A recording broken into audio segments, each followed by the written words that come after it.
কেন্দ্রীয় ব্যাংকের কিছু গুরুত্বপূর্ণ বৈশিষ্ট্য বা কাজ বলতে পারি, যেগুলো আপনাদের সিকিউতে উদ্দীপকের সাথে আপনাদের সাদৃশ্য করে তুলতে হবে।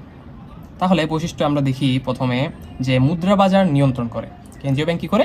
মুদ্রা বাজার নিয়ন্ত্রণ করে।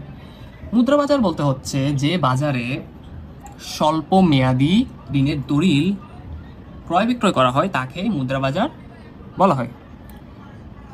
তাহলে মুদ্রা বাজার নিয়ন্ত্রণ করে কেন্দ্রীয় ব্যাংক, এর ক্ষমতা শুধু কেন্দ্রীয় ব্যাংকের।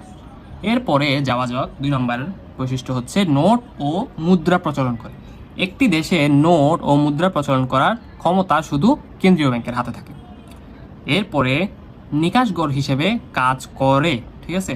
তাহলে কেন্দ্রীয় ব্যাংক নিকাশগড় হিসেবে কাজ করে। নিকাশগড় এর ইংরেজি হচ্ছে ক্লিয়ারিং হাউস, অর্থাৎ নিকাশগড় বলতে আন্তঃব্যাংকিং লেনদেনসমূহের নিষ্পত্তি স্থল, ঠিক আছে? তারপরে এরপরে বৈশিষ্ট্য আমরা দেখি হচ্ছে কেন্দ্রীয় ব্যাংক কী করে? ঋণ নিয়ন্ত্রণ করে। ঋণ নিয়ন্ত্রণ কীভাবে করে?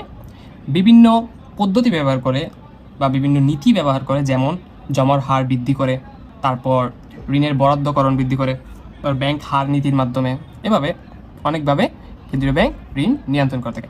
আর ঋণ নিয়ন্ত্রণ কেন করে? যখন দেশের মধ্যে মুদ্রাস্ফীতি বা মুদ্রার সংকোচন দেখা যায়, তখন কেন্দ্রীয় ব্যাংক ঋণ নিয়ন্ত্রণ করে থাকে। এরপরে আসি হচ্ছে সরকারের উপদেষ্টা হিসেবে কাজ করে।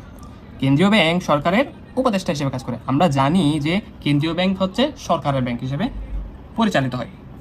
তারপর সরকারকে উপদেশ এবং পরামর্শ দিয়ে থাকে কে? কেন্দ্রীয় ব্যাংক।